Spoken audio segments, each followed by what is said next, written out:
अगर आपके बच्चे मिडिल स्कूल या मैट्रिक में पढ़ते हैं तो ये दिलचस्प तजुर्बा आप घर पर कर सकते हैं। पर्पल बंद गोभी आपको बाजार या करीबी सब्जी मंडी से मिल जाएगी। चंद पत्ते किसी बर्तन में ज़्यादा पानी में डालकर आधा घंटा उबाल लें। गोभी का रंग पानी में निकल आएगा।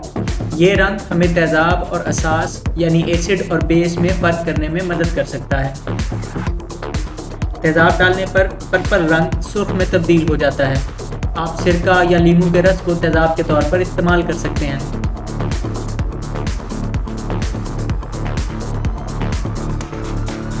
असास डालने पर रंग सब्ज में तब्दील हो जाता है। आप बेकिंग सोडा को असास के तौर पर इस्तेमाल कर सकते हैं।